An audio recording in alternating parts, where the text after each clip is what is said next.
What's up, guys? It's Monday morning, and you are watching The Sweat. I'm Jessie Coffield, obviously. We got a lot to get to over the next 55 minutes, but we're going to start with our NFL panel. Draftkings contributors Pierce Dietrich, Jeff Ulrich, and Kenny Ducey. Fellas, it's NFL hangover time, so we're going to go ahead and overreact to what happened yesterday, which means it's that time of the week where we try to get Pierce to buy in on the Titans. It's a little more difficult this week after they barely hold on against the Saints. So, Jeff, tell us why we shouldn't be worried and keep buying those Titans Super Bowl tickets. I mean, look, they just keep winning games. I mean, I don't know what other proof I need here. It's the team who's rolling out D'Onta Foreman. Do people even remember who that is? Adrian Peterson, Jeremy McNichols. And they're just beating teams with good defenses like the Saints. Look, everyone wants to poke holes in this team. Oh, they don't have a good defense. It's the team with the top 10 pass rush. They've improved on pass defense over the last couple weeks. This defense is ultimately what's carrying this team over the last few weeks. And that's a big development because we've always said if the Titans ever get a defense, we know what they can do on offense, which is they make it work with like Nicole Pruitt and like third string tight ends. So yeah, I don't know why there'd be a reason to be not bullish on this team. If they ever get good news on Derrick Henry coming back from the playoffs, man, you're going to regret not having a little ticket on the Titans late in the season. Pierce, are you convinced? No, nothing's changed. Yeah, congratulations. They're winning games. They're not winning games with much style. I know style doesn't matter. All that matters is the win column. And Jeff's right. The defensive line is playing well, but you need a little bit more than a defensive line to win a Super Bowl. I'll say what I've been saying for the last month. This team will not go undefeated in January and February. They just don't have enough weapons in enough spots. You look at the stat sheet at the end of these games, it's ugly. Yes, they're winning. They're pulling these games out, and their schedule's pretty favorable. They'll probably be a number one seed heading into the playoffs. But I just cannot buy into this offense. There's just too many broken parts on this team. Kenny, Pierce don't care. Yeah, I don't know what more you need to see, Pierce. I mean, D'Onta Foreman was really good. Really, the last 2 weeks, he's been running really well. I think that he has the potential to fill Derrick Henry's shoes, admirably. I mean, better than most people probably could behind that good offensive line. And the defense, I mean, their red zone defense has been fantastic. I mean, you saw yesterday against the Saints and even in that two-point conversion situation where they saved the game, like this is a good defense. They've really shown it over the last few weeks. They've actually vaulted up into the top 10 in defensive DVOA with this meteoric rise they've had over the last couple of weeks. And I know that the Saints with Trevor Siemian aren't exactly a good offense, but I think that what Jeff is saying about this offense is absolutely right. There's no Kamara. This is a very good defense for the Saints. Running backs don't matter. Running backs don't matter. Look at D'Onta Foreman. And also, we've talked about defenses all year, right? The Saints defense all year. The Saints defense is the reason why the Saints are a good football team. It's certainly not their offense. And they pierced, through this Saints defense very, very well with this passing attack. Ryan Tannehill is doing an absolutely outstanding job back there. And I think that this team, ultimately, they get pushed on the rushing attack. I think that they can certainly win some games against good defense. They proved it on Sunday. All right, Pierce, we're looking at you. Both the Bills and the Cowboys bounced back after terrible losses last week with big wins. So we all agree both the Bills and Cowboys are back on track, heading for division titles and some playoff wins, right, Pierce? I suppose so. I'm not going to really overreact, though. The Bills, their offensive line is healthy. They did what they're supposed to do, and they should win the division, really not based on what they did last week, just based on what we've seen from the entire season. And the Cowboys probably should have won that game. Their defensive coordinator used to be the head coach for the Super Bowl Falcons team. So if anyone knows how to shut down Matt Ryan and an offense that really isn't that good to begin with, it's going to be Dan Quinn. So I'm not overreacting to anything anymore. The way that these weeks go, they both should win their divisions, but it has more to do with the season and not last week. All right, Kenny, what's your take on this? Well, I do think that the Cowboys win their division. I think that that's easy. I do think that the Patriots looked really good yesterday, on Sunday rather. And look, that's a team that is dangerous. That's a team that I think more and more people every week are starting to buy in on. And this offense is very good. And what the Bills showed against the Jaguars is that they are susceptible to some of these losses. They're playing the Patriots 2 times coming up. Last year, I know you hate talking about last year, but the Patriots nearly beat the Bills with Cam Newton at quarterback, and he fumbled away the football late in that game.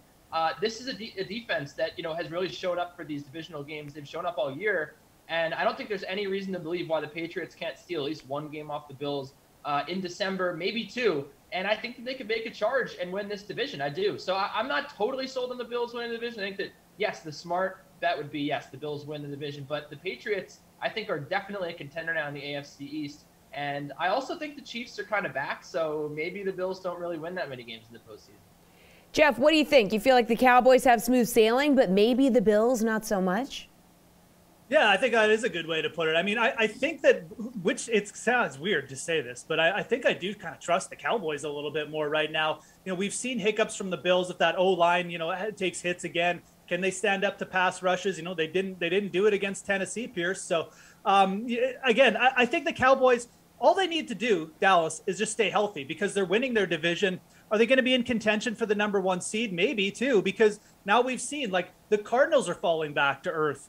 You know, you've got the Bucs falling back to earth. Like, the Cowboys are the team with the momentum, and this is kind of the time of year where you want to have the momentum. It's not the start of the year. It's this time of year where you're trying to stay healthy. You have an easy schedule. The Cowboys can score at will, kind of on the ground or through the air. They've got a playmaker in the back there with Diggs. I just like where they're standing right now. I think these are both two quality teams, and I'm not trying to disparage the Bills here. They're still a really good team, but they have to go through the Patriots twice, and we know those are going to be two rough games. The Cowboys are literally on smooth sailing here. I really like the spots for them and the Packers coming up. Well, you've got teams like the Bucs now having to deal with the Saints one game back. The Cardinals and the Rams going to eat into each other. So I think the Cowboys here are in the better spot. All right, let's talk about the Patriots. They blew out the Browns, winning their 4th straight. Kenny, you kind of already answered this, so it's not an overreaction, right, to say they have just as good a chance as anyone in the AFC right now? Yeah, it's definitely not an overreaction, and the AFC is absolutely wild right now. I mean, look, the NFL in general, Pierce made a good point yesterday. We were talking, and he said, like, it's just the hardest year to figure out what's going on in this league because, you know, you have good teams that you think are good, like the Bills losing. You know, the Cardinals, you think they're a fluke, and then they have one loss going into a game with Colt McCoy against the Panthers, and they lose. Like, I think that the public opinion of all these teams has shifted so much, but it's because all the volatility, right? So I think that the AFC is wide open. Why can't the Patriots, a team that probably is the most trustworthy and consistent team that we've seen all year, go ahead and win the conference? I think that, you know, they nearly beat the Buccaneers, which was a big test for them. Mac Jones has continued to impress and, you know, get better, improve every single week. And again, we've seen all these teams. The Titans, they're supposed to be, you know, one of the best teams in the AFC. Well, you know, Pierce doesn't believe in them. And, you know, technically, yes, they don't have Derrick Henry and their defense has been up and down. And, you know, you look at the Chiefs, right? They had a good game against the Raiders, but we were all kind of sold on the fact the Chiefs stink this year. So I don't think that really there's one team in the AFC that you say, well, this team's going to hold the Patriots out of the Super Bowl. But why can't the Patriots do it? They've been incredibly consistent all year long. Jeff, feels like you kind of agree with this. Oh, absolutely. We've been harping on this like since the start of the year. The Patriots could be 9-1 right now. I mean, legitimately, they missed the field goal against Tampa. They fumbled late against Miami, a game they dominated, and then they had an OT loss. I mean, this team had some bad breaks, and they played well throughout the whole year. And does everyone just forget? Like, I threw out the idea that Patriots are legitimate Super Bowl contenders. It's like, do people just forget Bill Belichick is the coach here? I mean, are we just going to, like, say, oh, Bill Belichick's a bad coach now? Is that like the theme? What a ridiculous statement for a guy who's like brought teams with Tom Brady and basically just a cast of nobodies to the Super Bowl numerous times in his career. No, the Patriots are a team to be dealt with here. If they get in the playoffs, I guarantee you, whoever they're facing, you're going to hear it. This is the worst matchup ever for us. So, yeah, the Patriots, I wouldn't be shocked if they ended up winning the division. It's going to be tight, those 2 games with Buffalo. Really looking forward to those ones late in the season. All right, Pierce, what do you think? Everyone has a chance, not just the Patriots. I mean, literally every team in the NFL has a chance at making the playoffs right now. I truly believe that. You saw the Cardinals, a one-loss team yesterday, get blown out. The Buccaneers, they lost to Washington. I don't know what's going on. It's like the GameStop AMC season. It's stonk season. You might as well just start betting these long shots because you never know who's going to win from week to week. The Jaguars don't look half bad anymore. What about the Lions, Pierce? What about the Lions, though? Yeah, that's the only thing. That's the only thing that we can count on are the Lions will choke. But if you look through the Lions' record, they could easily be the second-place team in the AFC or the NFC North. It's crazy, but they'll continue to choke. So we can count on that. But everyone else, all other 31 teams, who knows? Hey, the Lions did not lose, okay? They tied.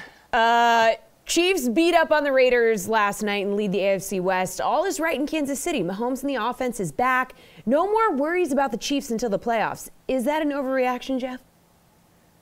I don't think it's an overreaction. This is just like the perfect storm. It's like, it took until about week 10 for everybody to finally say, oh, the Chiefs are terrible. And look, I've included in this. And, Patrick Mahomes is going through a rough patch. We don't need to worry about the Chiefs this year. They're not good this year. It took until week 10 for everybody to get on that boat. And legitimately, everybody was on that boat. Everybody last week was saying how bad and against the spread team the Chiefs were. Mahomes is throwing too many picks. I think Pierce said the Raiders are the better team. We're all stupid is basically what happened. Yeah, the Chiefs still even as terrible as they were, they brought a 5-4 record into that game last night against the Raiders. Yes, they're the better team than the Raiders. Of course they are. No, they're going to cruise here. The Chargers are bad, as we found out the last 3 weeks. The Raiders are the Raiders. The Broncos, they're just playing out the string. The Chiefs are going to win this division. They're probably just like the Patriots. They're going to have a chance too. So I think they definitely got it together. I think Mahomes probably going to carry him to the division win. And don't be shocked if you're sitting there and you're seeing the Chiefs back in the AFC conference game, championship game late in the season. Pierce, do you agree? Not an overreaction here? No, it's not an overreaction. We can't overreact enough this year. Like, what do we have to do? I mean, yes, I thought the Chiefs were done. They were terrible, and they come out and they look great. Now the Raiders looked awful. They couldn't tackle, and they had plenty of penalties that killed them. So maybe, did the Chiefs fix things, or is it the Raiders that are broken? I don't know. It changes from week to week. The Chiefs looked pretty broken up until yesterday, and now all of a sudden they look great. They could go on a giant run and win the Super Bowl, and I would not be surprised whatsoever. The defense can't, if they've gotten this far with that bad of a defense, it can improve, and we know what the offense is capable of. If you can get pretty good odds on these guys, I would definitely take them, especially Mahomes. I'm sure now his MVP odds are not very good anymore. All right, Kenny, what do you think?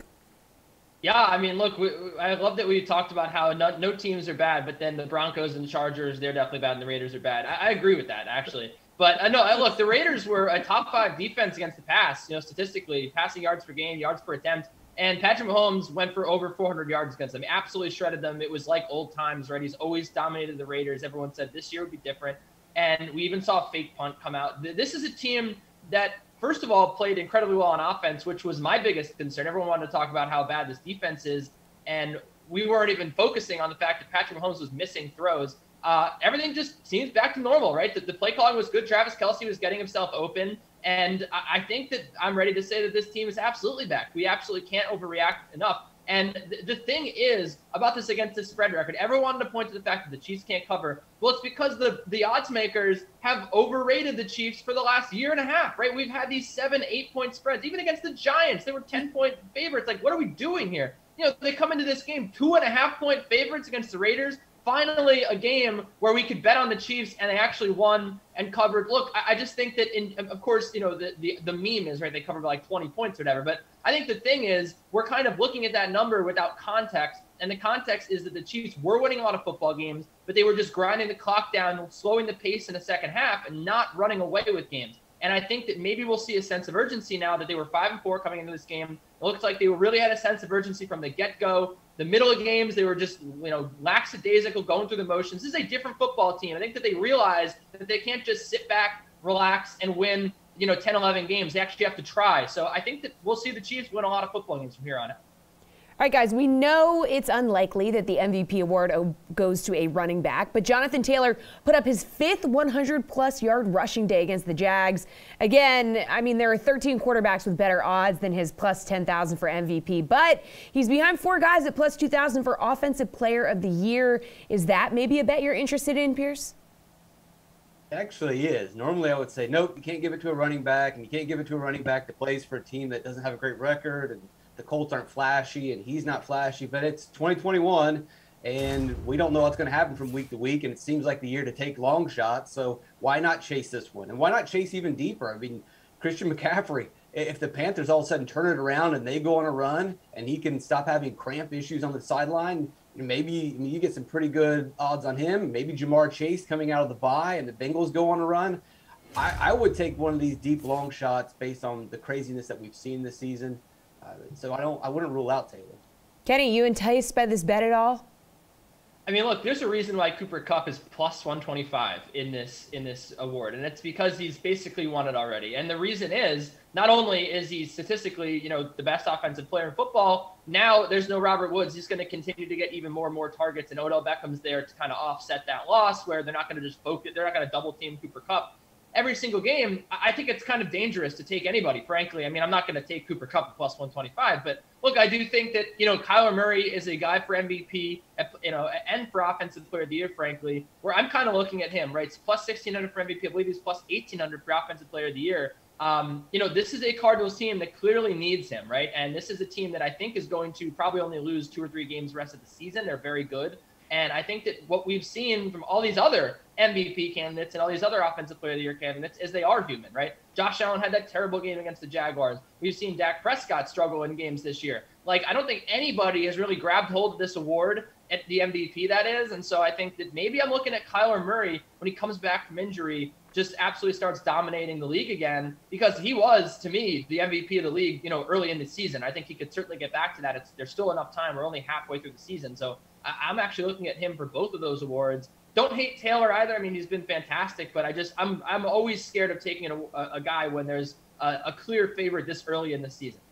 Jeff, what do you think about Jonathan Taylor's odds, or is there another long shot that really sticks out to you? I'm still just trying to recover from seeing that James Conner is plus 1,800 to win this award. I think both guys make good points. Like, it is hard to bet against Cooper Kupp, but we've still got a long way to go in the season. Injuries can happen. Maybe there's a shift in targeting. He goes like 2 games with like 6 targets or something, and that could happen with Odell Beckham. Who knows? I think both Taylor and I also like Tyreek Hill here at plus 4,000. 8 touchdowns already. He's on pace to set a career high in receptions. If Cooper Kupp just dips for 2 weeks, and then Tyreek Hill, smashes out a couple 100-yard games, these odds can flip really quickly. I think Taylor is a good bet too. If I was betting this, it would be 2 long shots. It'd be Taylor and Tyreek Hill. Taylor's averaging almost 6 yards per carry. Yeah, it's a tight one. It's tough, but I do think there's a little bit of value there taking these long shot guys, just because of where we are in the year. So much can still happen to a guy like Kupp. All right, that's how you open a show. Thanks, guys. Stick around because we're going to dive into this evening's Monday Night Football showdown between the Rams and the 49ers in a bit, right after some hockey and this break.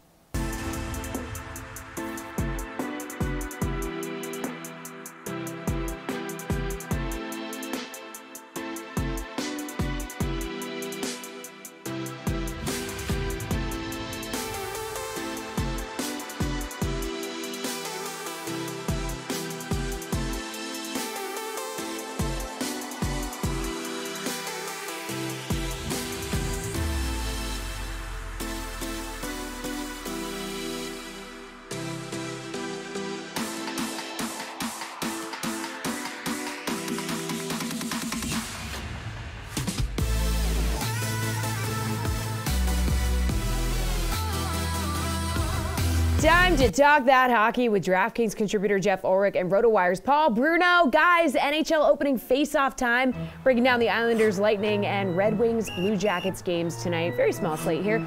So let's start with the Islanders and Lightning. Whether you're choosing your captain in a showdown contest or playing the 2-game classic slate, which player will be the top fantasy play in this one, Jeff? Yeah, I like going down to Anthony Cirella here, actually. I mean, again, this could be a low-scoring game, and low-scoring games for showdown, sometimes it's good to get both goalies in. But if you captain Cirella here, who's extremely cheap, I mean, 8,100 to put in the captain spot, you're getting exposure to a player who definitely has multi-point upside pretty much every game. He's playing in the top 6 for top line, quite frankly, for Tampa Bay, alongside Braden Point. He gets top-line power play minutes. And, you look at the Islanders, not a great matchup. Chiarelli isn't a high-point guy, but we're really just talking about ceiling here in these showdown formats. And Chiarelli is someone who will bring that type of ceiling, like I said. So when you're going down here, he just looks way, way too cheap to the point where I think you can even consider him for a captain spot. And, again, that'll let you fit in whatever goalie you want. That'll let you fit in Stamkos as well and Hedman. I think Chiarelli here is definitely in play for a captain's pick. All right, Paul, Jeff going with a guy very cheap at 3,600. Where are you going? I'm going to go to the top of the goalie board. You got to pick the goalie on most likely to win tonight, and the slate between the goalies is very narrow, from top to bottom, $7,900 to $7,500. And I haven't picked a goalie in this spot for a while, but I have to go with Tampa's stellar netminder, who's regarded as the best goalie in the league and living up to that billing, only allowing 10 goals in his last 6 games. And you know what I said, the difference between the top goalie and the bottom one is only $400. So pay up to the top and get the best one in the league. All right, what's the bet you like for this one? Over 5 goals, New York at plus odds on the money line. What do we think, Paul? The Lightning have been able to keep a lid on all opponents recently, Jesse, but they have only scored more than 3 goals once in their last 5 games. Tonight, they face a familiar division rival that's also been their most formidable playoff opponent in the last couple of seasons when they won the Cup, a team that is well known for playing the defensive style of the game themselves. I certainly expect that low-scoring game, so I'll take the under 5 prop, but I'm expecting the home side to continue their recent strong play in holding off an Islander team that will be up for this one. Jeff, what do we think? What's your favorite bet? Yeah, I mean, this one is definitely tempting to take the under. We've got 2 strong goalies here. Sorkin, obviously, and Vasilevsky going at each other. I think even with the minus 135 you're getting, with the 5.5 puck total here, under would probably be my favorite play, but I'm pretty much on the exact same page as Paul here. I'll take the minus 130 on the money line with the Tampa Bay Lightning as well. I mean, obviously there's some reaction here to the Islanders playing tough against them last year, but minus 130 for the Tampa Bay Lightning at home against pretty much anyone, you should probably be betting that. You've got the Islanders coming in here on like the road trip to end all road trips as well. It's fatigue probably setting in a bit. I think this is a good spot for the Lightning kind of to take advantage. And again, I just feel like these odds are maybe a bit of an overreaction to what happened in the playoffs last year. I don't think Tampa should really be this price. I think you're getting very good value there on the money line with Tampa. All right, let's move to Detroit and Columbus. So which player is the top play for you in this one, Jeff? I mean, this one, I'm expecting a lot more offense in this one. This is 2 teams who just don't have good penalty kills. They did allow a lot of shots on goal. I think you just go with the guy who's kind of been like the top player from both teams, Oliver Bjorkstrand from the Columbus Blue Jackets. He's averaging well over a point per game to start the year. He's averaging over 3.0 shots on goal, plays in all types of situations. You've got a Detroit team here, probably has the edge in night with edge in goal tonight, with Alex Nedeljkovic. But again, I mean, this team is the 6th most penalized team in the league. They've got the 8th worst power play. Bjorkstrand is definitely going to capitalize in that area. And again, I like the Detroit top line as well. I'm expecting goals on both sides. But I think all things considered, when you're looking at DFS, this is probably like the best points per value guys among the top players tonight. All right, Paul, you expecting a lot of offense? Want to go with one of those guys who might light the lamp? I say hashtag nails to what Jeff just said. Dylan Larkin, though, the captain and leader of the Red Wings, is the guy that I'm focusing on. He's got 4 goals in 4 of his last 5 games, I think, and his team's won 4 of their last 5 as well. An impressive win in Edmonton included in that mix. Larkin has been on fire, averaging 4.5 shots on goal per game in his last 6 starts. I don't think the Jackets have any center who will be able to shut him down, and I've highlighted the lack of quality among the Columbus centers before. They're just nobody except for maybe Jack Roslovic in Larkin's neighborhood in terms of skill and talent and ability to dominate a game. I like Larkin's price tag tonight. $6,400 seems like a bargain in this game. All right, Paul, how about your favorite bet on the DK Sportsbook for this one? Well, again, Jeff highlighted the fact that these teams are not really known for defense. They both allowed more than 3 goals per game this season, so that tells me they're not among the best defensive-minded clubs in the league. In fact, stats prove it. They rank 24th and 25th in goals against out of the 32 NHL teams. We've talked about the young guns on offense of Detroit before, and I think Columbus has a good attack as well, but neither one of these teams really focused on the defensive side of the puck. I like the Wings' young guns on offense to lead them to a win in this matchup. I'd expect it to be a high-scoring tilt, so I like the 2-pronged bet of Detroit to win, paired with the teams going over the 5.5 line this evening. All right, Jeff, favorite bet on the DK Sportsbook? Yeah, this is one where I think if I was going to take someone on the money line, be Detroit, but I'm happy staying off this game because I think it's going to be wide open, and I think it'll just come down to a couple bounces. But I definitely like the over here, like Paul mentioned. 2 bad defensive teams. I think this is the best bet on the board tonight for me, over 5.5 goals. You're getting decent odds at minus 105 on the DraftKings Sportsbook as well. I think there's maybe a reaction to the fact Nedeljkovic has played well for the Red Wings over the last couple of games, but these are 2 teams allowing over 3.1 goals against. The over is hit in each of the last 5 Columbus games as well coming into this one. These are just 2 bad defensive teams, and they've got top lines who produce as well. So was really surprised to see a 5.5 total, but I love taking advantage with an over here tonight. All right, thanks, guys. Jeff, need you to stick around. We're going to break down tonight's Rams-49ers showdown contest and take a look at some best bets coming up next.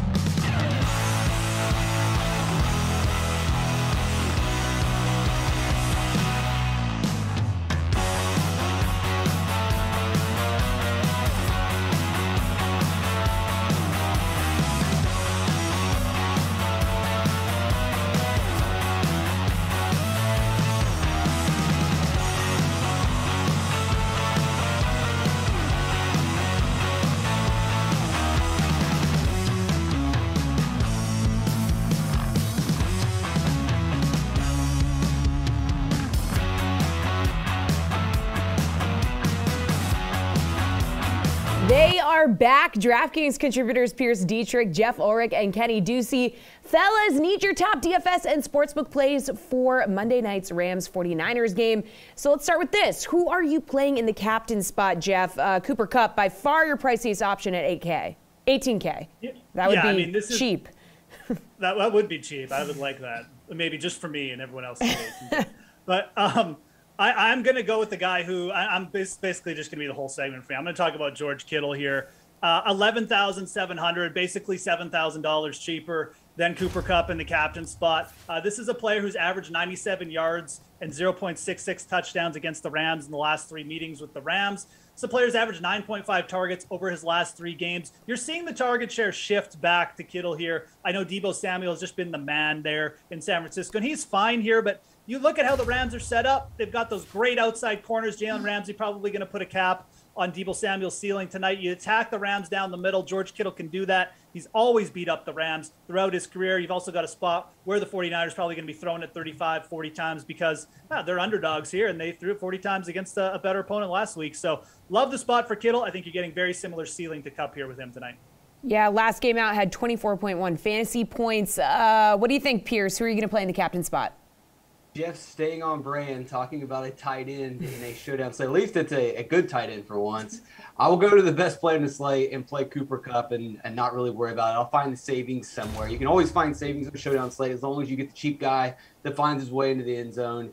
We know Cooper Kupp is destroying the season this year. And you look at his props, they're through the roof. He's almost projected to get 100 receiving yards. All the projection sites all weekend had him as the #1 play. I know the Rams were down last week, but as we mentioned earlier, the Tennessee pass rush was pretty good, and they caused some problems.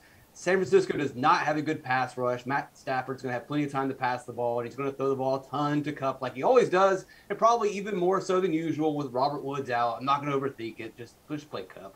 Kenny, what do you think? Are you going to overthink it, or are you just going with Cooper Kupp? I am going to overthink it. That's what I do in my life, Jesse. I'm going to take Tyler Higbee, a captain, at $9,300. I know everyone's going to flock to Cooper Kupp, and I can't really fault people for doing that. But, Tyler Higbee is 10th in red zone targets this year in the NFL. I think that he's going to see look, Robert Woods and Cooper Kupp were right up there in the top 3 in red zone targets as well. I think that he's actually going to see some of those red zone targets that were going to Robert Woods. I don't know if Odell Beckham really immediately gets all those throws around the goal line. I think that Tyler Higbee has a very good chance of scoring a touchdown here. And I think that he's going to be very targeted by Matthew Stafford, who was relying on him before this injury to Robert Woods. And now again, Robert Woods, where does he really hurt you, right? If you're a defense, he hurts you in the deep yardage situations. How are the short yardage situations? How are the Rams going to fill the void? I think it's going to be with someone short, throws over the middle. I think that's Tyler Higbee on maybe some gadget plays, some tight end screens. I think that they get him very involved here, and he also scores a touchdown with all those red zone targets. All right, Pierce, let's talk value. Where is it for this showdown contest? I'm going to go with Van Jefferson. I am tempted to talk about some of these cheap Rams wide receivers, but we don't really know who they are. J.J. Koski, Ben Scour. Who are these guys? I don't know. They might get in there. They're going to save you money. Maybe they get you a miracle touchdown. I wouldn't completely rule them out, but I'm not going to recommend them. I would take Van Jefferson. He's been on the field basically every snap. He's running a ton of routes. He should get more targets with Robert Woods not playing. I doubt Odell Beckham's going to be much of a presence in this game. He provides a pretty safe floor. His probability of finding the end zone's a lot higher. You want to chase one of those wide receivers that are cheap, go ahead. I think it'll help you afford Cooper Kupp, but I feel much safer with Van Jefferson. Right, Kenny, what do we think? Where's the value? It looks like Skowronek was the only guy that saw the field in week 9. So, maybe he's the guy you look for. But, yeah, I do think that Van Jefferson's my guy at $5,400. I really just don't think there's anyone else worth talking about here. I will throw in the fact that that he has 4 career touchdowns, and 2 of them have come on primetime. He's played 8 primetime games. He actually averages the most yards per target, nearly 10 yards per target on primetime. For whatever reason, they love throwing to this guy when it's dark outside. I don't know. You look for any edge you can get, right, with DFS. But no, I think Van Jefferson here is a very trustworthy guy for Matthew Stafford. He's very talented, and I think that is ultimately, with Tyler Higbee, the guy that they continue to throw the football to. Again, I agree with Pierce. I don't think that Odell Beckham has a giant impact in this game. He might make a couple nice plays, but in terms of getting targets fed to you, he's not going to be peppered all game long with targets. I think it's going to take a game or 2 to get him worked into this offense. All right, Jeff, your pick for your captain spot was some value, but can you find us some more here? Yeah, absolutely. So I think one strategy for Showdown tonight is, well, everyone's going to play Cooper Kupp and they're also looking to Van Jefferson for value. What does that tell you? Everyone's targeting the passing game. If you go to the rushing game, Sony Michel has 8 red zone touches over his last 2 games. He's actually out-touched Darrell Henderson in the red zone. He's got 9 carries. This seems to be Sony Michel getting some trust here from Sean McVay. He's also got 2 or more catches in each of his last 2 games as well. I don't know if we're going to see like a huge flip here where he all of a sudden takes over, but clearly McVay likes what he's doing in the red zone because he's giving him touches there. And again, if everyone's going to the passing game here, maybe use both LA Rams running backs. This is not a good San Francisco rush defense, 4.4 yards per carry against. They're definitely weaker on the ground than they are against the pass, or they have been all year. So I think Sony Michel is very much in play here. Again, everyone's flogging to Van Jefferson, and I get it. I mean, it makes sense. I'm not saying he's terrible, but we're talking about crowd mentality here with the big field GPP ownerships. Sony Michel is probably going to come in well under owned. So I do like looking to him for value, especially when you're making tournament lineups. All right, Kenny, which way are you leaning on the game total here? We going over or under this 50-point total? I mean, this has climbed considerably since the early look opened at 46.5. Yeah, this is a tough one to take because it is so high, but I think I'm still going to take the over. You know, when you look at these teams in terms of pace, they're right in the middle of the NFL. So you'd think, okay, well, Jimmy Garoppolo, he's not that good. The Niners, I have issues with their offense. 50 points, that's a little high, especially against a good defense. But what we know about the pace here is that they're actually flipped. The Niners rank 6th in seconds per play in the first half of games. The Rams have been dreadfully slow in the first half of games, and then the complete opposites happen in the second half. The Niners have slowed things down. The Rams rank near the top 10 in pace. So I actually think that what we'll see here is the Rams jump out to a lead. The Niners won't be afforded the luxury of running the football in the second half. I do think that this game ultimately makes it over 50 points, despite the fact that I love this Rams defense. Look, the Rams offense should put up like 30 points here, so I think that should make it pretty easy for us to take the over. Jeff, for what it's worth, the under is 6-2 in their last 8 meetings in San Francisco. Yeah. Oh, man. I really want to make the switch here to like becoming the under guy because I do feel like we're heading into that part of the season where we got to start targeting unders with more frequency, but I just can't do it in this game. All things considered here, I think this is just a spot where the Rams kind of come in and their passing offense takes over. And I think they try to make a splash with the new acquisition in Odell Beckham too. And I think that just leads to this game being a little bit quicker than we think. Kenny went over some good pace stats as well. You know, all things considered, the San Francisco 49ers last week against Arizona, they put up 48 points. That game could have easily hit the over there with one more play at the end. And I feel like with how fast the Rams have been playing this year, I think you'll see a similar game just with a few more points. So at 50, I'm going to lean over here. Obviously, as you can tell by me talking, it's not my strongest play of the board, but I do like the over in this one. We'll switch to the unders in week 11 and make Pierce happy. All right, Pierce, are you going to take the under here? The under is 3-1-1 in the Rams' last 5 games overall. Yeah, I'll take the under in this game. I don't believe in the San Francisco offense very much. I know the running game is pretty good, but I think their running game is not going to get a chance to get going. They're going to play from behind, and they'll pass, and they'll probably get some yards by the end of the game. But I don't think they're going to find the end zone. And I think if they do move the ball downfield, they'll probably settle for field goals against this defense. I know the metrics say San Francisco is pretty good, but you look at it, they're just kind of average to maybe above average, and they're facing a pretty good defense in the Rams. And I think the game script's going to go against them. I know that they've gone over in their last 3 games, but those numbers have been really low. The sportsbook has raised it up to 50. I just don't see San Francisco getting there. Yeah, maybe the Rams pile on a bunch of points and San Francisco gets enough on the back end, but I'm going to lean towards the under just because I don't believe in this offense. All right, what's your favorite player prop available, Jeff? Yeah, again, we'll go back to George Kittle after not talking about him here for a couple seconds. But I look at George Kittle's receiving yards prop, and it's up to 59.5. I think it was at about 57.5. So people obviously starting to look and realize this might be a little low. It's a player who's averaged 74 yards over the last 3 years in games that he started. So right off the bat, I mean, we're getting a pretty good number just on a good player with good yards after the catch potential. And then, I already brought up his record against the Rams here, but I think the biggest thing is here, the game flow situation should be one where we see, San Francisco pass at least 32 plus times per game. They pass 40 times per game against Arizona, another strong opponent. Kittle getting 9.5 targets, like I mentioned, over his last 3 games. It just all adds up to me. This prop is just a little bit too low. It's one you should 100% be leaning over on, and I'll do that. Go over 59.5 receiving yards for George Kittle. Yeah, he's averaged 92.3 yards per game in his 7 career matchups with Los Angeles. Where do you want to go with your player prop, Pierce? I'll piggyback off of what Jeff has said and give me Jimmy Garoppolo at over 250.5 passing yards. San Francisco has a good rush attack. They're going to want to run the ball, but as we mentioned before, I think the game script's going to go against them, and they're going to end up passing, which they've done the last couple games. Garoppolo's gone for over 300 yards in each of the last 2 games with over a 100 quarterback rating. Having Kittle back has fundamentally changed this offense. They can pass. And if they want to pass, they can pass. I think they're going to be forced to pass. 250 is a pretty low number. I know the Rams have a good defense, but once the Rams get ahead, they usually do force their opponents to pass more. And we've seen guys like Davis Mills get plenty of passing yards against this team in garbage time, or at least when they're trailing. So I will take over 250.5 by Jimmy Garoppolo. All right, Kenny, favorite player prop? I'm going to go with Van Jefferson to score a touchdown at plus 140. I gave you the numbers. 2 of his 4 career touchdowns have come on prime time, and now without Robert Woods, I think that he should be open up to, take the ball in these short yarded situations around the end zone.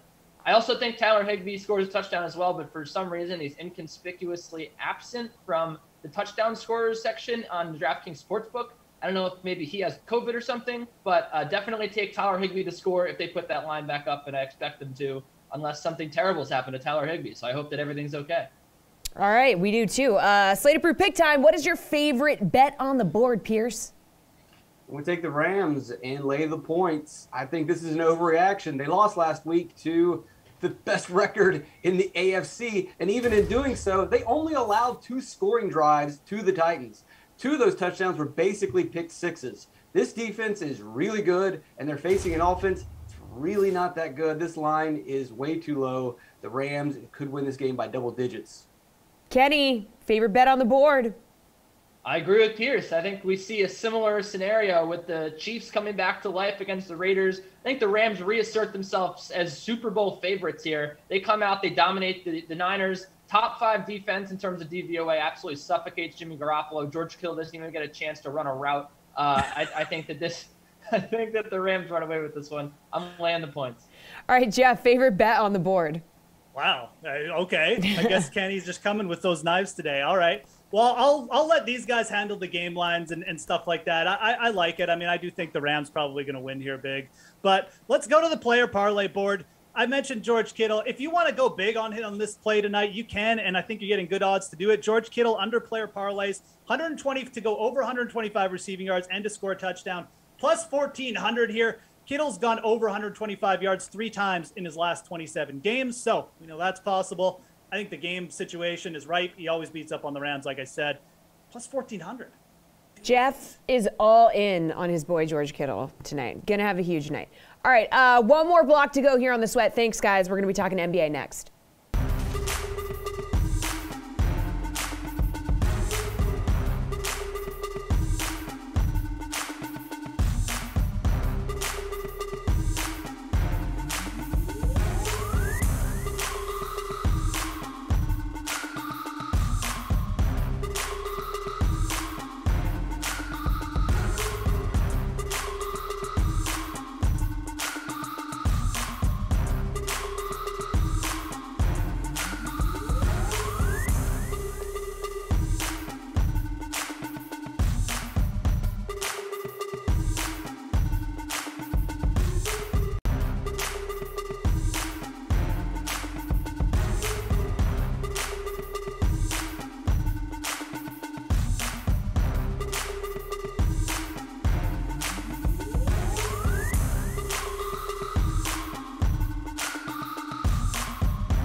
Final block of the show. I am joined by Draftkings contributor Kenny Ducey and RotoWire's Nick Whalen for a little NBA chase or fade. You guys know the drill. Agree or disagree with the following statements about tonight's 11-game NBA slate. So, chase or fade. Jokic against Dallas is the best DFS player over 10K on tonight's slate. Kenny, are you chasing or fading?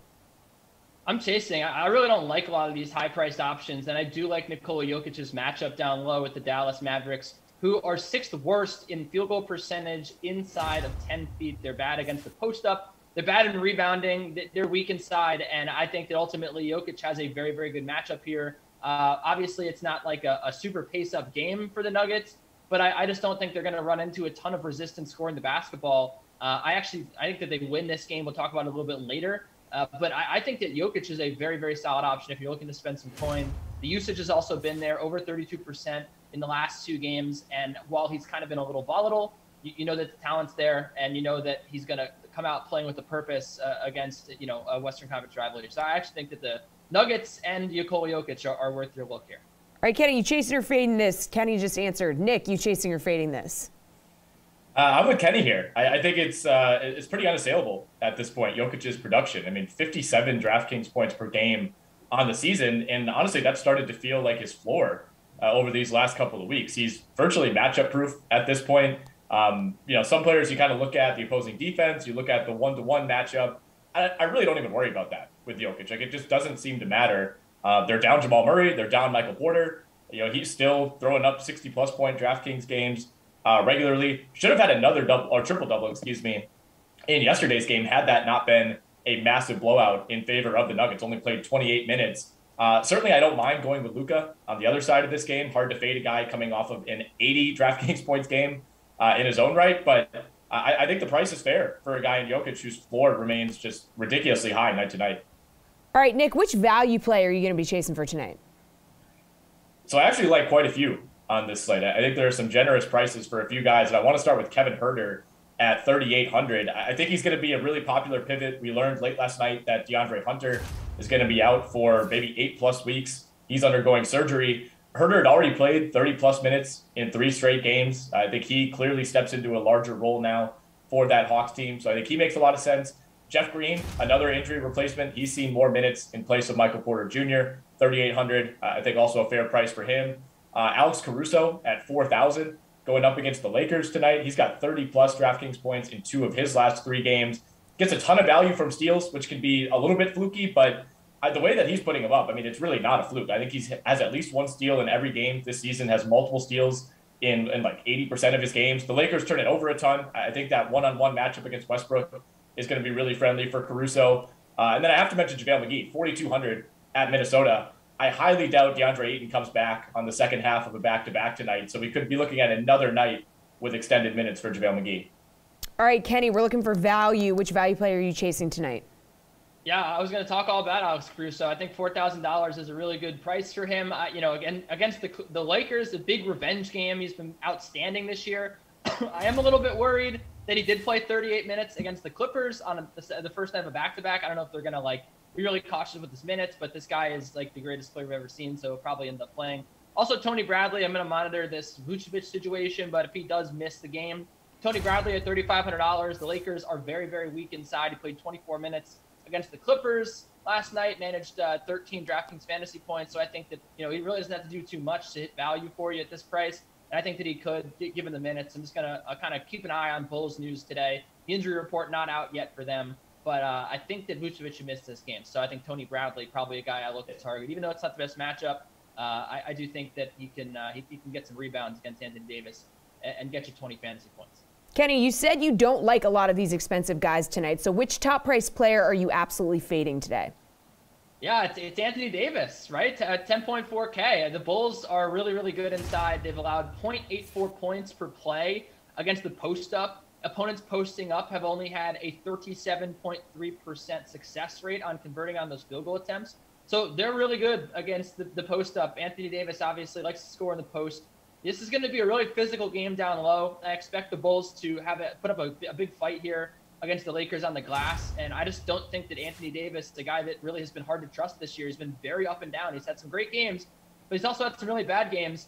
I don't know if I can really trust him in a really physical defensive matchup As much of the ball as he might get, I just don't know if he's really going to score a ton. All right, Nick, which top price player are you just giving the fade to? Well, I think Kenny's on the right track with Anthony Davis. It'd be really nice that, if and when LeBron James is out, you could count on Anthony Davis to carry the workload, but he just has never really seemed all that interested in being that guy. And the defensive production lately has been really nice. That's kind of buoyed his fantasy value. But, there are some guys that when the other superstar is out, you just know they're going to go for 30 plus and they're going to try to take the team on their back. It wouldn't surprise me if Davis goes like 4 of 13 from the field and is just relying on the mid-range jumper in a game where, you should like the matchup, especially without Vucevic. But I'm also going to fade Jason Tatum tonight at 9,800. He's facing the Cavs for the second time in 3 nights. He's just been way too reliant on the jumper this season. And for the most part, it hasn't been there. He's coming off of yet another 3-point shooting, struggle-filled game on Saturday, 1 of 8 from 3 in that loss. He's made more than half of his threes in just 1 game this season. He's hit at least half his threes in only 2 games. So it's just been, 2 of 7, 1 of 9, 3 of 8, game after game with Jason Tatum. He also has 3 or fewer assists in 8 of his last 9 games. So, Jaylen Brown's missed time during that span. You'd like to think Tatum operates a little bit more as a facilitator. That really hasn't happened at all. The lack of assists to me has been very concerning. And then you look at the matchup. I mean, I don't know if I'm ready to take the Cavs as a serious, team that can win a playoff series in the East, but they're no longer a team that you look at and say, all right, we're just going to put up 125 points and cruise to an easy victory. This is a top 10 defense. This is a team with a top 10 net rating so far. It's no longer a matchup that you seek out in DFS. All right, Boston and Cleveland again after the Cavs beat the Celtics 91-89 on Friday night. Both teams average and give up over 100 points a game.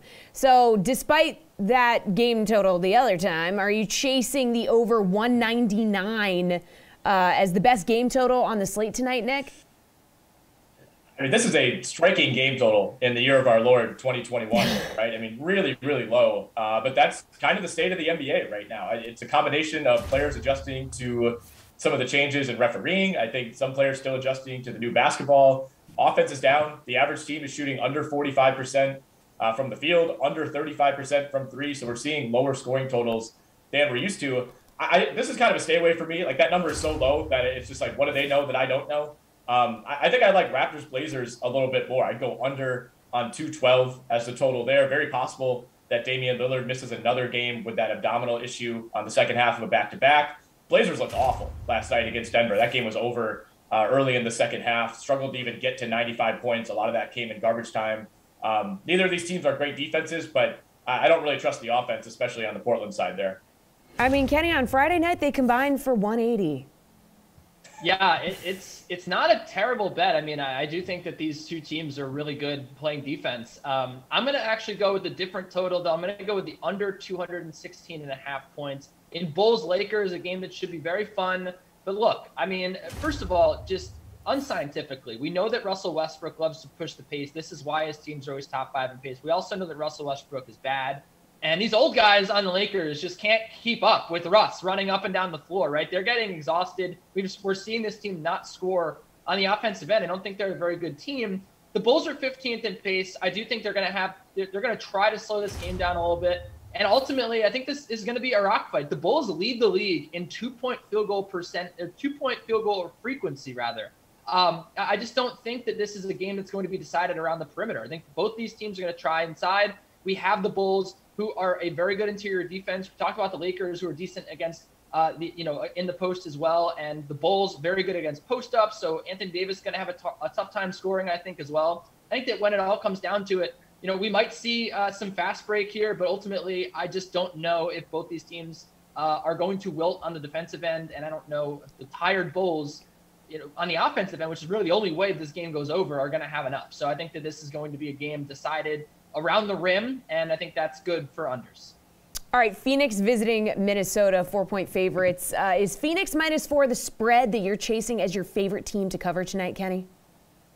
Look, it's really, I think that it's tied with the Nuggets at +3.5, because look, the Suns, over the last 4 games, they've really picked up their defense. We saw a slow start for this team on the defensive end. We were kind of really sure what we were looking at, but over the last 4 games, second in defensive rating in the NBA, just over 96 points allowed per 100 possessions. And meanwhile, the Timberwolves, I know that they've had some moments this year. Anthony Edwards has looked really good, but I mean, I just don't think this team is really like a fully rounded offensive team yet. They're still near the bottom of the league in efficiency rating on that end. So I don't know if I'm really ready to trust them scoring against the defense that's looked like, last year's Suns defense. Really, it's looked really good. So I do think the Suns cover here. I think there's a reason why it's out to 4 points now. But I also really like the Nuggets. I think the Nuggets win outright in Dallas. They have one of the best 3-point field goal percentages against in the NBA. They have the second best defense in the NBA. The Mavericks are very weak inside. I think JOKIC takes advantage. So I think that the Nuggets kind of run away with that game and win it as the underdogs. I also do think the Suns can win by double digits here against the Timberwolves. I think that I really like them a lot. Nick, are you chasing Phoenix as your favorite team to cover tonight?